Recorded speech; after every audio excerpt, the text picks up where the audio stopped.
Poule homogène, abordable mais homogène parce que personne ne parle de la Tanzanie et du Kenya. Ce sont deux équipes qui ont impressionné aussi défensivement, qui ont été capables de ne pas prendre de but. Je crois qu'une des deux équipes, je ne sais plus si c'est la Tanzanie, je ne veux pas dire de bêtises, mais Tanzanie ou Kenya a fini l'une des meilleures défenses dans les qualifications. Après, l'Algérie apparaît comme le grand favori aussi de ce groupe.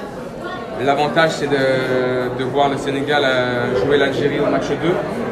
Ce qui pourrait permettre au Sénégal, malgré tout, avec un bon départ, de jouer ce match avec pas mal de confiance. Et ce que je dis, c'est que lorsqu'on revoit la règle et qu'on se dit que les deux premiers et les 4 meilleurs troisièmes seront qualifiés pour la phase finale de cette CAN, je pense que même si ce n'est pas l'ambition pour Aliou Cissé de finir hors de cette première place, il a fait intégrer à ses joueurs qui n'appellent pas non plus un maximum de pression à se mettre sur cet aspect de finir premier du groupe. C'est-à-dire que bien sûr que c'est une ambition, il va dire à ses joueurs je veux finir premier du groupe. Maintenant, il faut intégrer dans toute compétition qu'il faut aussi calculer parce que la compétition est longue.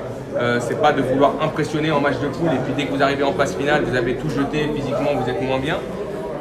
Parce qu'on se rappelle que par le passé, ça a pu être préjudiciable.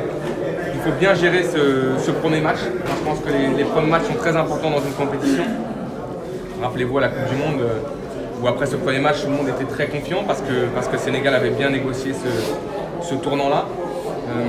Mais c'est vrai que l'Algérie apparaît comme l'un des favoris avec le Sénégal. Moi, j'ai pas trop de soucis à me faire sur ce groupe. Ne pas négliger le fait que le Kenya et la Tanzanie ne sont pas là par hasard. C'est une équipe qui va être difficile à jouer. Ce sont deux équipes qui vont être difficiles à jouer.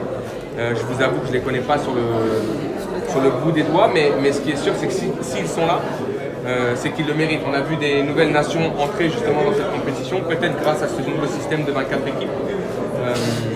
Je pense à la Mauritanie où j'ai été justement visiter les installations. J'ai rencontré le sélectionneur que je connais très très bien, Corentin Martins, parce que j'ai joué avec lui. Et ce sont des fédérations maintenant qui travaillent très très bien. Il ne faut pas penser qu'il n'y a que les grosses nations qui travaillent.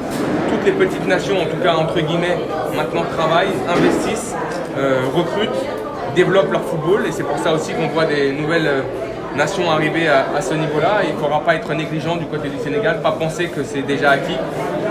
Jouer cette compétition avec énormément de confiance, mais lorsqu'on regarde ce groupe, on se dit que le Sénégal doit sortir, pas facilement, mais doit sortir normalement de ce groupe qui est homogène, compliqué comme toutes les CAN.